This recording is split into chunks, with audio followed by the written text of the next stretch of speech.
All right, we'll get started. Other folks will come in as we go, but I want to introduce Shena Mistry, who will be our speaker today.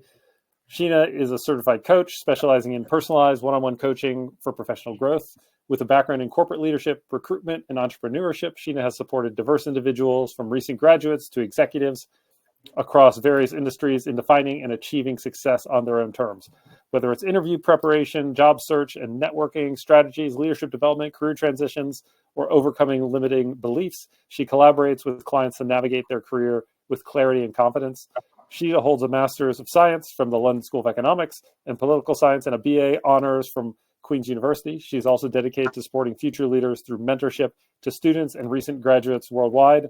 And if I'm not mistaken, you're also a Design Lab career coach, yes? That's right. Yes, I am. Cool. I'm going to turn it over to her in 1 second. Just one thing we like to do when people join our events is promote our courses. As most of you guys probably know, Design Lab is an online platform for learning digital design. We have a whole host of courses for folks who are thinking about transitioning into design, as well as people who are working designers. And we have people like to do new things in the new year. We have a promo code if you're so inclined to take one of our courses new and save $100 off. The promo code is New Year 100. That's valid through the end of January. So if you're thinking about taking one of our courses, whether you're thinking about going into design and that's foundations, or you're a working designer and that's our advanced Figma course or our AI for visual design course, save $100. Use this. That's my spiel. And with that, I will turn it over to Shena. So I'm going to stop sharing my screen here for a sec and let you share your screen. Okay, thanks, Cam. Let me see here. And quick question. Yes, the session is recorded. So if something comes up, you have to jump, or you're not here right now, you will be sent a recording of this after the session concludes. All right. Hi, everyone. Thank you so much for joining us today. I'm working 2 screens here, so just bear with me. And just to let you know, we're going to be exploring the power of networking. I'm Shena Mistry, as Cam introduced me, and we'll be talking also about building meaningful connections during career transitions. Okay, so I have a little bit of an agenda here, just so you know what to expect. So the goal of today's session is really to explore what networking is all about, especially for anyone that might find it intimidating. Okay, it's also to take the focus away from only reaching out to others when you need a job to building a network of people who support you and can offer guidance along your career journey. Okay, so we're going to go through what networking is, why it matters, and how you can leverage it for career transitions. We'll discuss myths, effective strategies, and practical tips through exercises that you can apply right away. Okay, if you have any questions or comments during the session, I would encourage you to add them to the chat or raise, if there's a hand emoji. I'm not sure if there is on this one, Cam, if you know. I think there is. Like, yeah. Raise hand like that, maybe. Yeah, perfect. I can't actually see the screen with my screen up, but so if I see questions that I think or people raising their hand and it's an opportune time, I'll call those out. Otherwise, we can also handle some of those towards the end as well. So okay, I'll monitor that. Terrific, thank you. Okay, and so yeah, any questions or comments, please do add them to the chat or just unmute. And we can also share them for discussion at the end during our Q&A. And as a reminder, if you could please mute your speakers just so we can keep things running smoothly. All right, so let's get started here.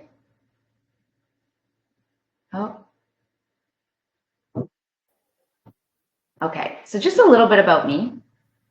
I love traveling.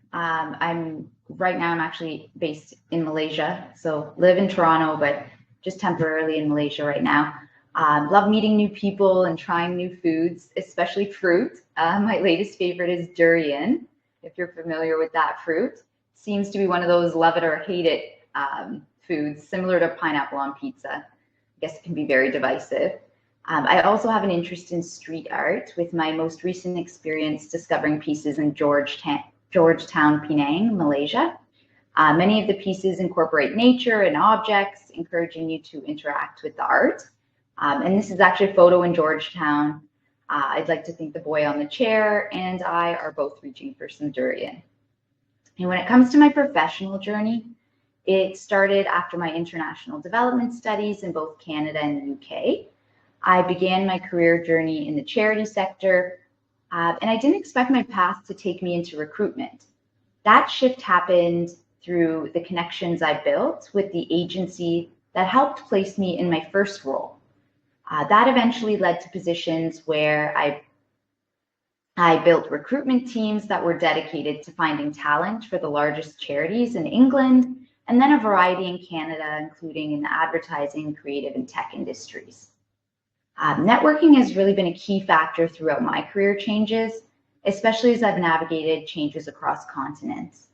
Whether building relationships, reaching out for advice, or learning from others, networking has opened doors and exposed me to new perspectives and opportunities. Fast forward to today, where over 2 years ago, I launched my coaching practice called Own What's Next. And I also continue to work in recruitment as an executive search consultant.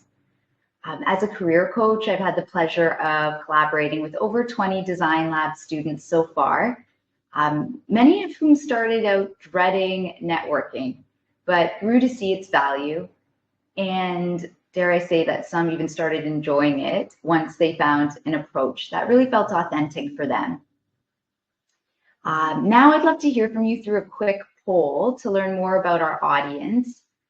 Okay, and the results for all our polls in this session are anonymous. It will show us the audience's collective feedback in real time, I believe, and we should all be able to see the results together. Is that right, Cam? Will we be able to see those on the screen? I believe we can see the results. I believe, and we can certainly report those. I don't know if all of the audience will see the results, but do people see the poll now? I believe I published that. Well, that should be the next. Here's the next slide. Okay, so the first poll question, it's just a quick one, but I would love to understand is how you view networking. So when you think of networking, what comes to mind first? So there's 3 options that you should be able to view. So there's cold calling people, attending events, or making new friends. Okay, so those are and it looks like people are responding. So are you not? So I mean, it looks like the vast majority of people have clicked attending events, with a few of the other ones smattered in.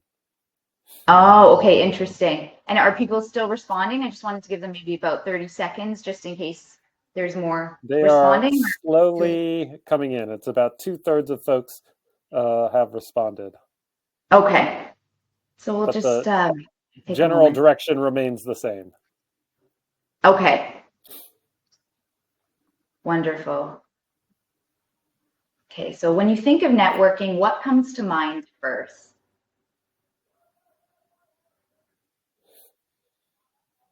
Okay, just let me know when you think our final results are in, Cam. I think it looks good. Sometimes folks are washing the dishes or whatever and can't click. So I think 77% said attending events. So they think about attending events. It's okay. So that's the majority. And what's coming next in the results? Making new friends and cold calling people are both small smatterings. Oh, okay. So mainly attending events. All right. Yep. Great insight. Okay, so it's clear that our views on networking can be very different if there's smattering of cold calling and making new friends as well. Okay, so in terms of what networking is, let's start with the word itself, right? What exactly is it? Many people think it's this formal, almost transactional process, like handing out business cards at a conference or reaching out to someone you don't know on LinkedIn for a favor. But that's not what real networking is all about. It's really about building genuine relationships, about curiosity, connection, and creating a two-way exchange over time. Okay, it's not about keeping score. It really is about generosity and giving before you expect to receive. Okay, for some, it might feel like it is a formal process, reaching out to people you don't know, or like the results show, attending events with a goal in mind. And for others, it's more natural and relational, like making new friends. The important thing to remember is that networking doesn't have to fit one mold. Okay, it's not about forcing yourself into uncomfortable situations or trying to sell yourself. At its heart, networking is really about finding ways to connect with others through shared interests, mutual goals, and genuine curiosity. Okay, so when it comes to career transitions, this becomes even more powerful. Networking isn't just a tool for meeting people. Over time, it's a way to find opportunities, gain insights, and learn from others. Okay, so let's explore this last point on the slide a little bit further. So finding opportunities. When you're making a career shift, especially into something like UX UI design, opportunities often come from unexpected places, like a conversation with someone in a different field or a connection you weren't initially seeking out, maybe a friend of a friend. Gaining insights. So talking to people with experience in the industry can provide clarity about what roles, skills, or companies to target. Networking consistently over time will give you access to information that you wouldn't be able to find in a Google or LinkedIn search. Okay, and lastly, learning from others. By hearing about others' experiences, how they navigated similar transitions, overcame challenges, or made decisions, you can really gain perspective that helps you navigate your own challenges and build confidence in your journey. Okay, so truly networking is not just about what you can get, it's also about what you can give, whether that's sharing your own expertise, connecting someone else to a resource, or simply being present and engaged. You're contributing to a larger exchange, and this really strengthens relationships. So for anyone transitioning into a new field, the relationships you build through networking don't just help you get your foot in the door, they really support you as you grow in your career. So whether you're transitioning into UX or another field, these connections can make your journey smoother and much more fulfilling. Okay, so now that we've explored what networking really is, let's take a moment to reflect on how comfortable you feel with it personally. Okay, networking can feel very different for everyone. For some, it's really exciting and energizing, and for others, it can feel intimidating or even uncomfortable. And that's okay. There is really no one-size-fits-all approach. So to get a sense of where everyone's at, let's do our second quick poll. So let me just... And I think I just published this, and the responses are coming in. Okay, wonderful. So how comfortable are you with networking is the question here. Okay, so there's three options. So very comfortable, somewhat comfortable, not comfortable at all. And here we see, early on a kind of even split between somewhat and not comfortable at all, with only two people saying they're very comfortable. And they continue to come in, but it's like, yes, the majority of people are somewhat comfortable or not comfortable at all. That is like 90%, and it's evenly split. Okay. And how many people do we have on the call today? Well, it's the number is vacillating a little bit, but okay. Between 30 and 40 live, yeah. Okay, great. So we'll just pause to give everyone else a chance to respond. So how comfortable are you with networking? Very comfortable, somewhat comfortable, or not at all?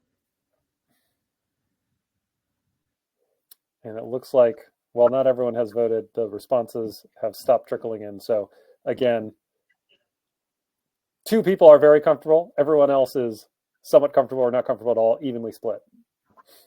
Okay, that's really interesting. So no matter where you fall on the networking spectrum, whether it feels natural or nerve-wracking, it's important to understand why it can really be a critical tool, especially during career changes. Okay, so I'm going to just take us to our next slide. Oh, I'm back. Okay, so why networking matters. So let's get started with a widely cited statistic. So LinkedIn and HubSpot have both stated that 85% of jobs are filled through networking. That's a huge portion of opportunities coming from connections, not job boards or cold applications. Well, at least at first glance. So as a recruiter, that number did seem quite high to me when I was doing my research. So I did a bit of digging deeper into that stat. And it is worth noting that the data isn't as definitive as it might seem. The 85% figure seems to come from a single survey dating back, even though it's been quoted in 2024 and 2025. It's dating back all the way to 2015-16. And it wasn't a scientifically rigorous survey.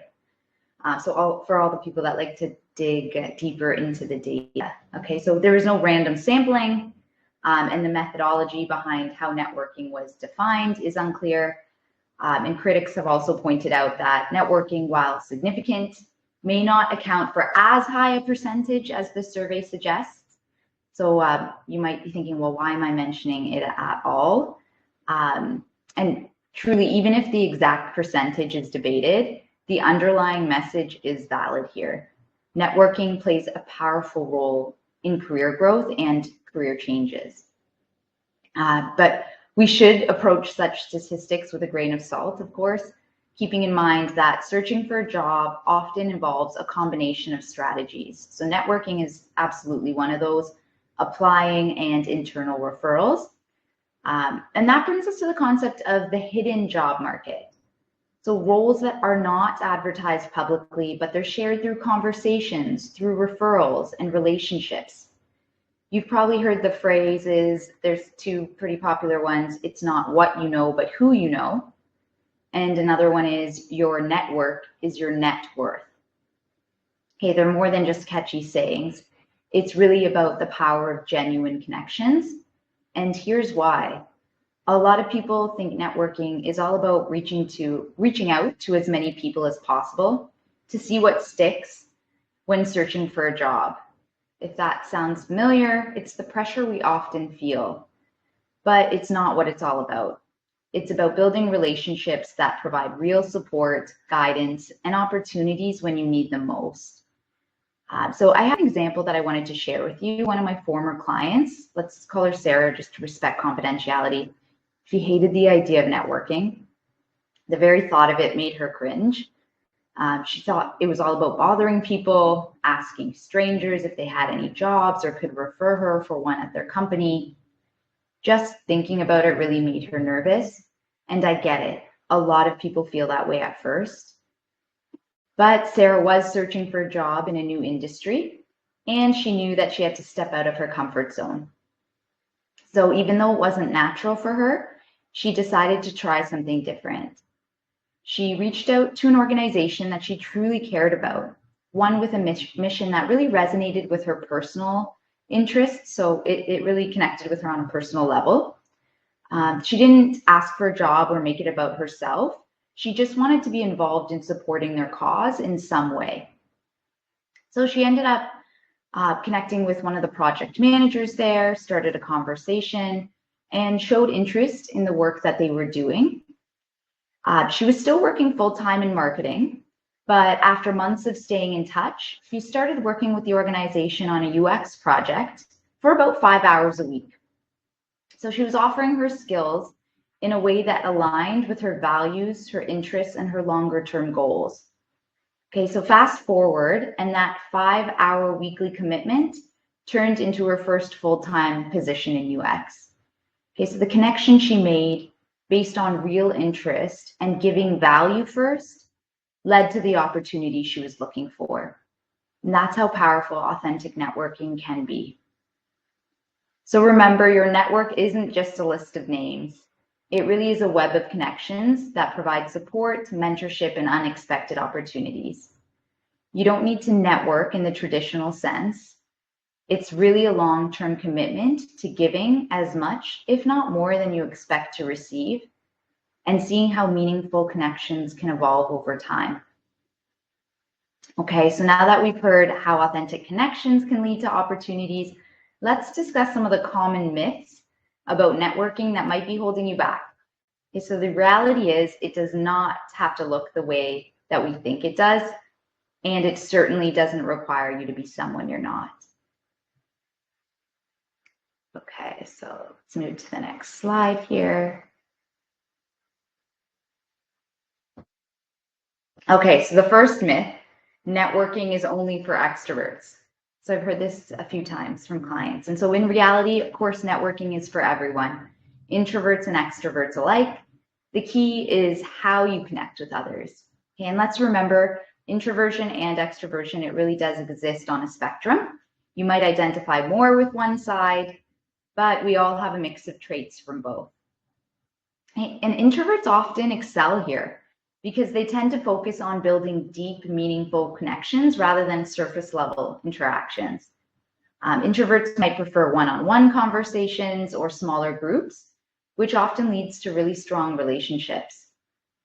For example, think about someone you know who listens more than they speak. So who comes to mind that you think of that listens more than they speak? Those people often create strong bonds because they understand others' needs and perspectives, making them great networkers in their own way. Okay, and the takeaway here is networking isn't about being the loudest in the room. It's really about being intentional with your connections. Okay, myth number 2, networking is all about asking for jobs. Okay, in reality, effective networking builds relationships over time. The key here is giving first, whether it's offering advice, maybe introducing someone to another connection, or being a resource. It isn't just about what you can get from others. It's really about showing up for them and creating a mutually beneficial relationship. Okay, so when we think of Sarah's story, for example, she didn't network with the intention of getting a job right away. She initially reached out because she was interested in the organization's work. She was really keen to be involved in some way. And that authentic curiosity led to an opportunity down the road. So the takeaway here is networking is about building trust and relationships over time. The opportunities will follow naturally when you invest in others first and for the longer term. Okay, and the third common myth, networking is always formal meetings and events. So in reality, casual interactions can be just as valuable. So networking doesn't have to always happen at a professional event or a formal meeting. Often it's those informal conversations at the grocery store, at a coffee shop, the gym, maybe a casual lunch, in your day-to-day interactions that can really lead to the most unexpected prospects. Okay, for example, think about the casual chats you've had with colleagues or friends that maybe later turned into business collabs, job leads, or information about upcoming roles that might never be advertised. Sometimes it's those off-the-cuff moments, or how it's often called water cooler chats, that can lead to more than formal networking events. So the takeaway here is don't underestimate the power of casual interactions. Every conversation is an opportunity to build a relationship. Okay, so whether you lean more introverted or extroverted, or even somewhere in between, it's about being authentic, actively listening, and showing up for others. When you focus on that, opportunities will naturally follow. Okay, so now that we've cleared up some of the myths around networking, let's talk about how you can actually start building your network in a way that feels authentic and aligned with your goals. Okay, so move to the next slide. Okay, so building your network. Firstly, before you start networking, take a step back and think about why you're doing it. Okay, so you want to have a targeted networking approach. Are you seeking advice? Is it mentorship? Is it the job opportunities? Having a clear idea of your goals will help you focus on connecting with the right people who can support you. You're not just reaching out for the sake of it. You really want to form connections that align with your longer term objectives. Okay, and this is really important because it helps ensure that the relationships you build are purposeful, not just transactional. You want to focus on what you can give and what you need, and let that guide you. Okay, secondly, you want to leverage your online communities.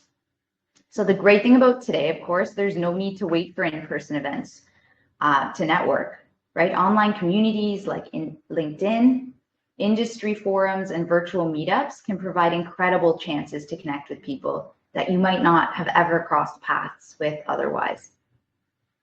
These platforms really allow you to expand your network beyond your immediate circle. Whether you're asking questions, sharing insights, or engaging with others' content, these online spaces can help you meet professionals and open doors to new possibilities. And the best part is we know you can start making connections right now without any geographic or time constraints. Okay, thirdly, don't hesitate to ask for help. So this is a big one too. It's one of the biggest barriers to effective networking is that fear of asking for help. Many people feel uncomfortable reaching out, right? They think they're bothering others. And here's the truth. Most people want to help. They just may not know how unless you ask. Asking for advice, feedback, or even job referrals isn't about being needy. It's really about creating a two-way street. So keep in mind when you're asking for help, you're giving others the chance to make a meaningful contribution to your career journey. It can actually strengthen relationships and build trust. Okay, so don't shy away from asking. Just be clear and considerate about what you need. Okay, so we'll just continue on with building your network on the next slide. Okay, so fourth is you want to build a diverse network. This gives you broader perspectives and access to new possibilities. And of course, don't limit yourself to connecting with people from your own field. You want to branch out to different people with expertise in different areas and different experiences and backgrounds.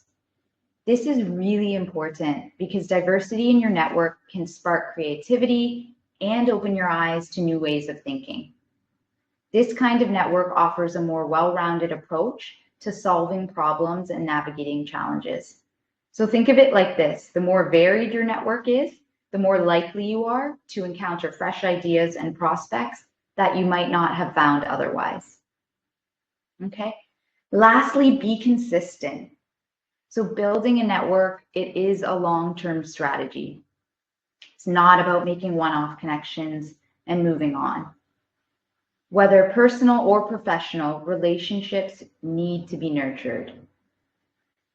It's important to make it a habit to check in with your network regularly, whether you're sharing an update, offering support, or simply reconnecting.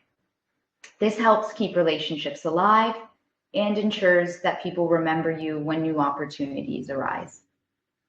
Okay, and you'll notice the more you engage with your network over time, the stronger those relationships will become, and the more options will open up.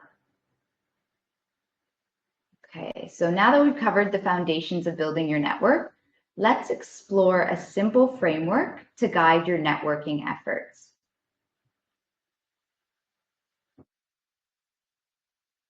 Okay, so I'm just gonna flip to the next one. Okay, so this is the 3 C's of networking.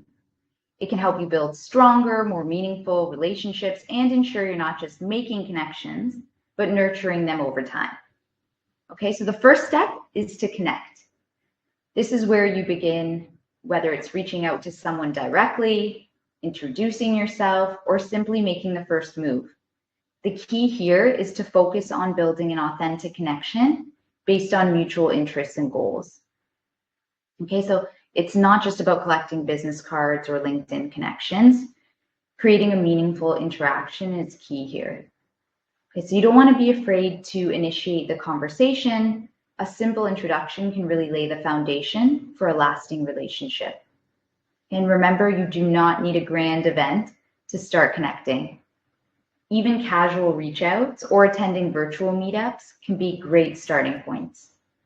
The goal here is to create that initial contact and start building rapport. Okay, so once you've made that initial connection, it's time to contribute. Okay, so many people will shy away from networking because they feel they have nothing to offer.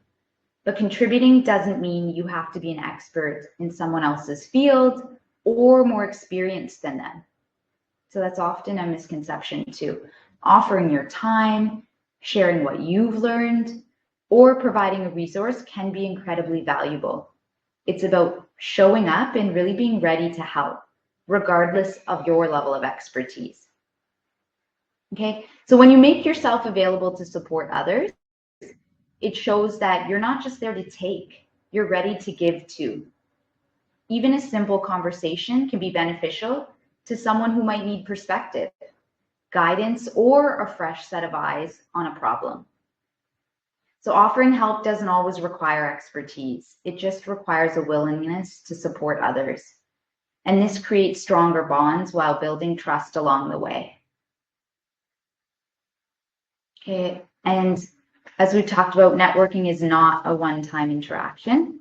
The third key here, and also the third C, is cultivating the relationships you've started. So building a network is about long-term investment, not just about the people you meet today, but how you nurture those connections over time. So regularly check in with your contacts, offer support, and engage in those meaningful conversations. Relationships really will grow stronger when you put in the effort to maintain them. Again, whether it's through offering updates, sharing helpful info, or keeping in touch, it's not just about being seen when you need something. That's a really key point. It's really about showing consistent care and interest in the people you're connected with, which helps build a deeper, more authentic network over time. Okay, so now that we've covered the core principles of networking, let's take a moment to reflect on where you might be facing challenges. Okay, so of course, networking can feel overwhelming at times, and the good news is you are not alone in feeling that way. Okay, so we'll go to our third poll question here. Okay, so the question is, what's your biggest networking challenge? Is it finding people to connect with? Is it starting a conversation?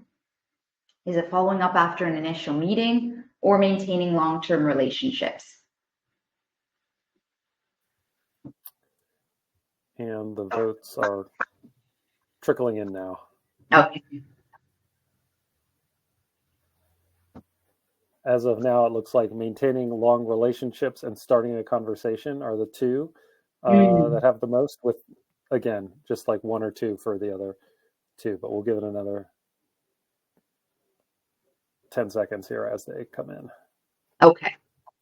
So that still's the same, but it's like maintaining long relationships is now like the winner. It's like 50%, 25% starting conversation, then with like a person here or there for the other two. Okay.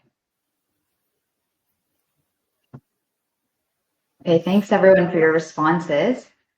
Okay, so based on these results then, let's discuss a few practical tips, especially when it comes to some of the more common challenges that people face.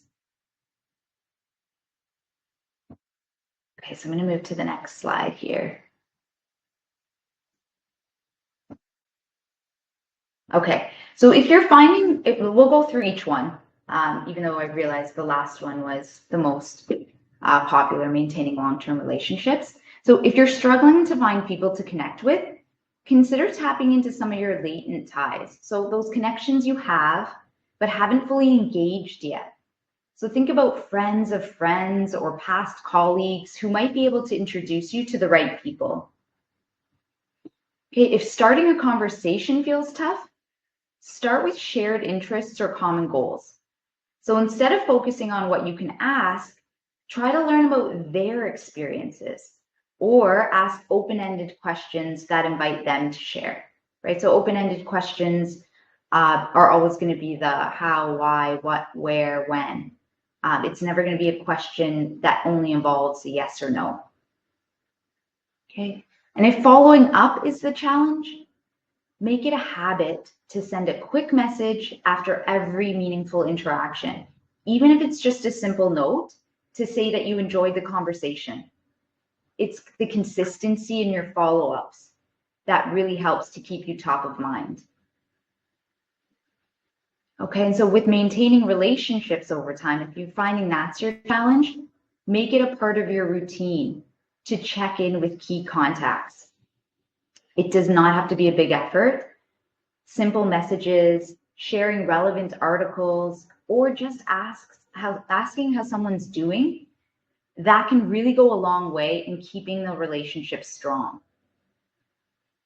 Okay, so now that we've talked about, briefly, of course, how to navigate some of those common networking challenges, let's put some of these ideas into action. Okay, so one of the best ways to get a clearer view of your current network is by drawing it out. It can be much easier to identify gaps and opportunities for connection when you can see your network visually. So this is just an independent exercise for everyone that I'll walk you through as well. So let me just go to the next slide. Okay, so it's a networking map.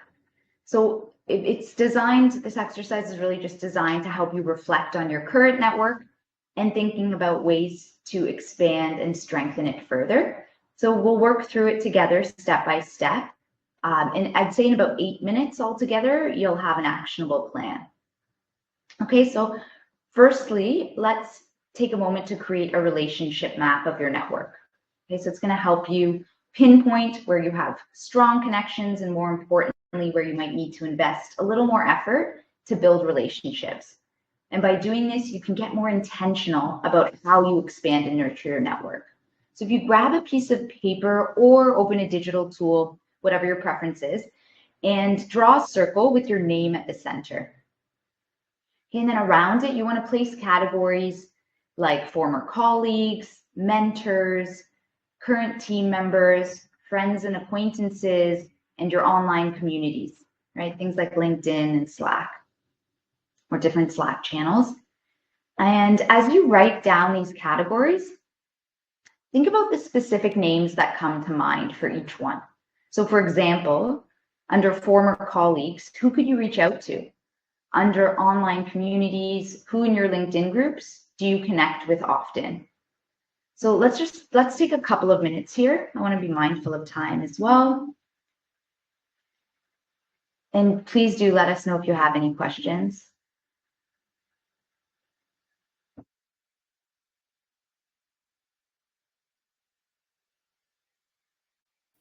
And there are some questions in the questions tab, but I think that they're not related to this exercise. So probably they'll be best. Maybe we can address them at the end. It looks like they would be a great fit as we finish up. Okay, terrific.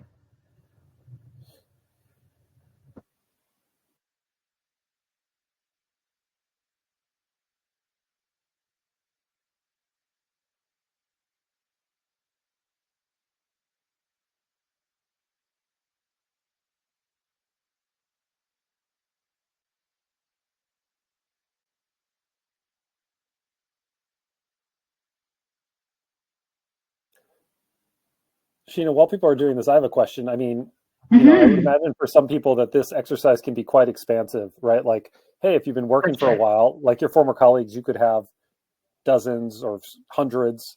How, I mean, and maybe it's valuable to do that, right? To really explore, kind of the extent of that. Or, would you recommend focusing in a certain place? People you've had a closer connection with, or how would you think about that?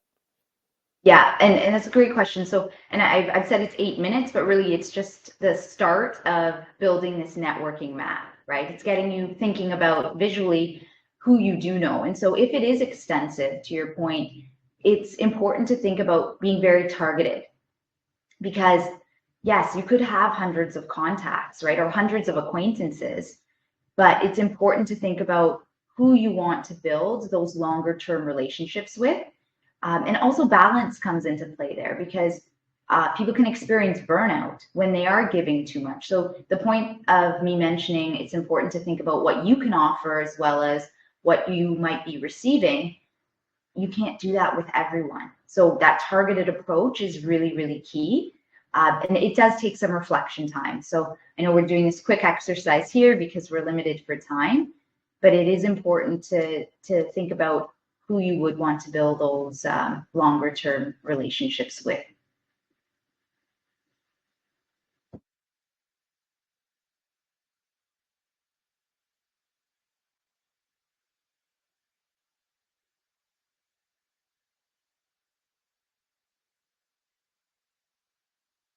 Okay, so I think we can move on to the next step here. And I'm going to go to the next slide. Okay, so once you have your map, take a look at where you may be lacking connections. Okay, so for instance, if you are transitioning into a new industry like UX UI design, do you have connections in that field? If not, this is an area you'll want to focus on.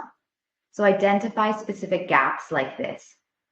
Okay, so again, we'll just take a couple of minutes, but I realize you'll want to come back to this to think about a little bit more, dig deeper into that, but think about where some of those gaps are.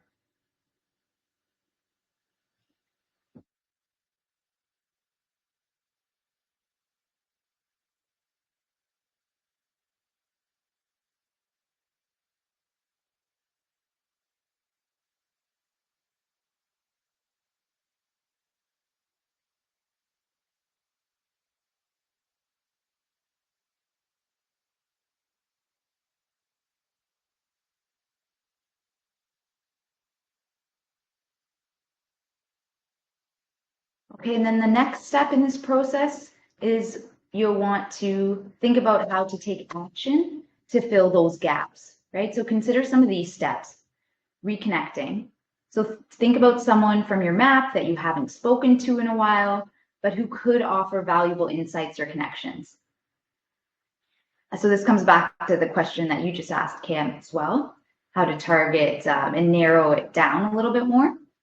Then expand it, right? So identify what we call a weak tie, someone you barely know, but who could be valuable to your network, right? So the potential's there. Those connections can sometimes open doors to prospects that weren't in your line of sight. Okay, and then you want to craft a personalized outreach message. So think about a message to one person on your map. So simple formula for this could be acknowledge their expertise, ask a specific question or offering value in return, and include a clear follow-up action. So it could be something like sharing an article or a video that's relevant to something you might have discussed with them. And when you feel it's appropriate, keep it light and fun while also adding value to the conversation. You could also tag them in a social media post about a topic that they care about, for example. It could be a relevant article or an event, and add a personal note. It shows that you're thinking about them and the conversation that you recently had. Okay, so those are just a few examples of ways that you can take action. And just really think about which connection would be a good starting point for one of those actions. Okay, so take a couple of minutes just to, or maybe a minute we could take just because of time constraints. But think about, who would be a good connection to reach out to start this.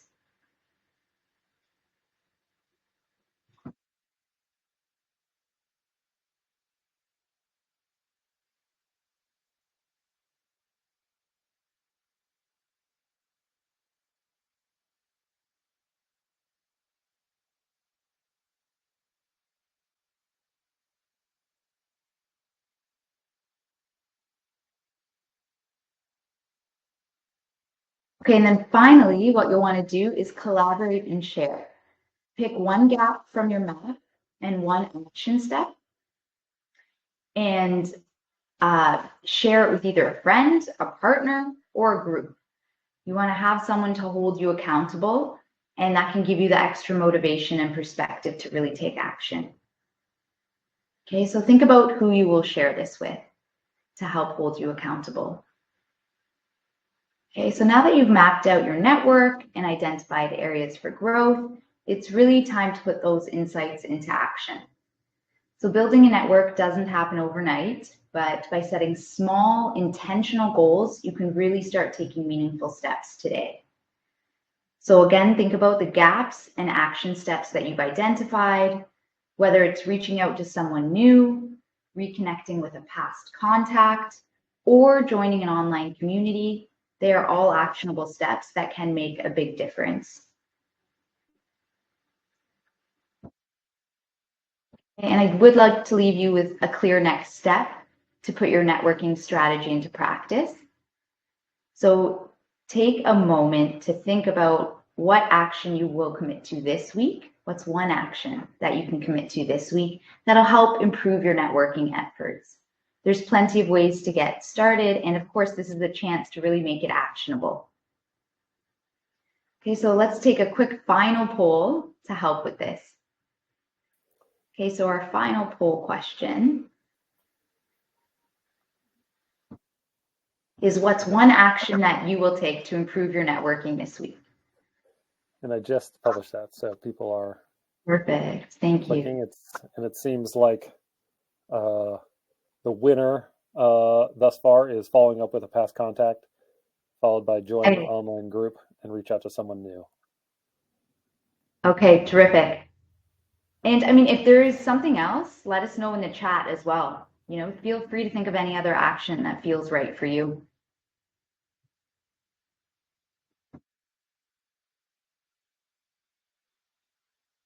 Okay, so by identifying your next step and making a commitment to take action this week, you're definitely on the right track. So networking is all about nurturing relationships. And now that you're set with a clear plan and a step forward and you continue to build your network, here's a few additional resources to help you on your journey. Okay, so whether you're into books, podcasts, articles, or social media, there's something here for everyone. And if you've come across anything that's really helped you with networking, I'd love for you to share it with us too. And shout out to one of my former Design Lab students, Andy, who brought one of the books listed here to my attention. It's Never Eat Alone by Keith Ferrazzi. I'm always looking to discover new tools and ideas that can make a difference. So, you know, if it's a book that changed your approach, or a podcast that gave you great tips, or maybe it's an article that sparked fresh thinking, whatever it is, I'd love to hear about it.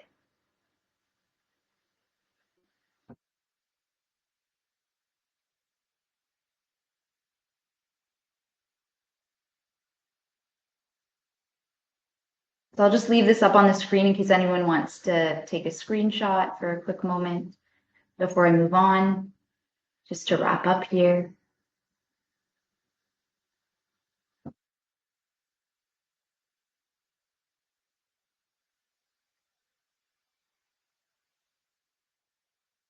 Okay, let me move on to the next slide.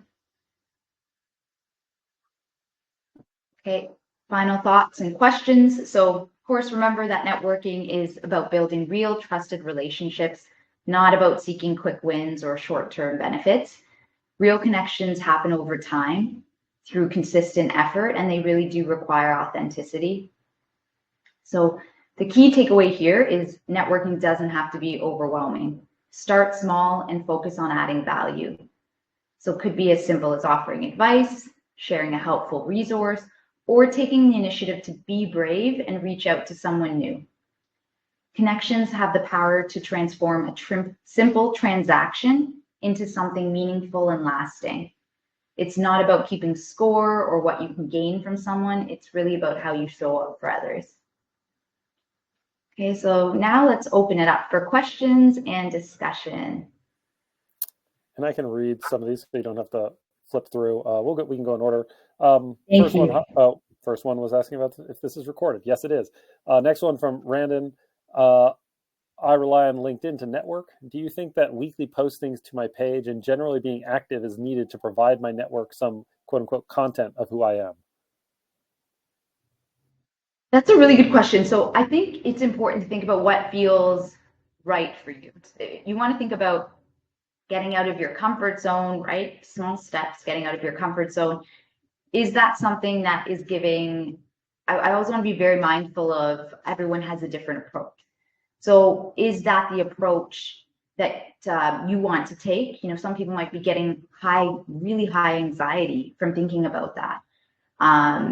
So is it something where you feel a little bit uncomfortable with, but you feel like you could do on a consistent basis? Because that consistency is really important too, right? When you're thinking about sharing your knowledge or your experiences or learnings with your network, what's reasonable for you to do on a weekly, monthly, whatever target you're setting yourself, on a basis that you will be doing that for the longer term, not just because you're looking to gain increased visibility to secure a job. I hope that helps. That's not an easy answer. It's more about what feels right to you, where you can commit to it in the longer term. Curious, just like going off that question a little, like I've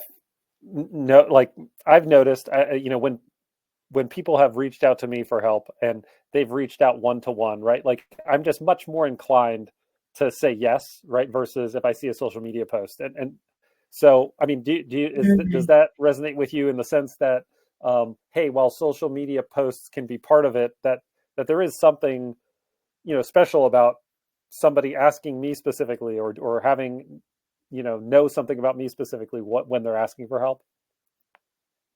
That's really interesting because different approaches work for different people. So I'm so glad that you mentioned what you prefer, because some people will reach out individually and not receive a lot of positive feedback, whereas other people will post regularly over time, and their connections in the space they're looking to gain more visibility start to notice.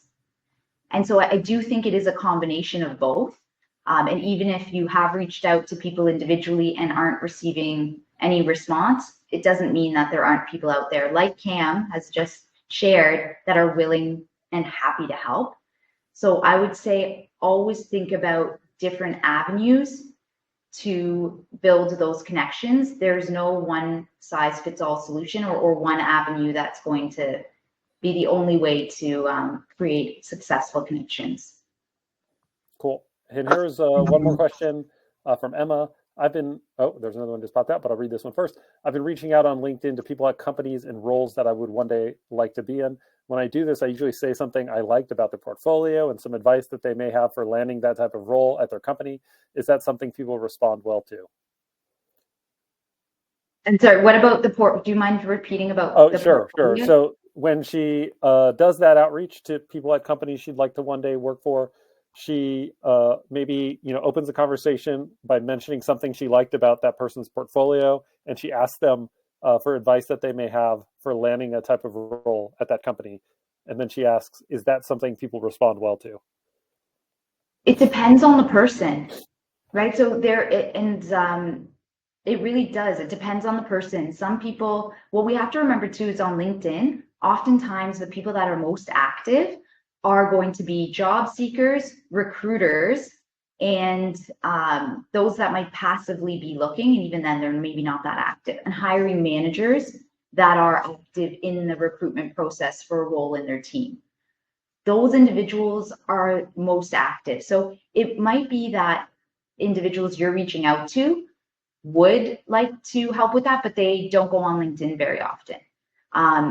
So it depends on the person there. I think that's a great initiative that you're reaching out to talk a little bit more about their portfolio and being very personalized. I think that's an excellent start.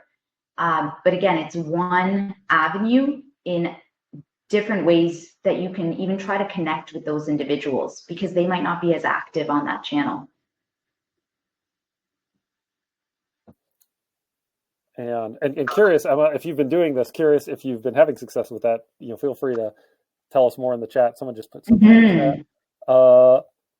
Okay, Emil had another question. What if some of the more important people in the process that you reach out to don't respond, or you can't get any contact information of interviewers or hiring managers, and this continues for months?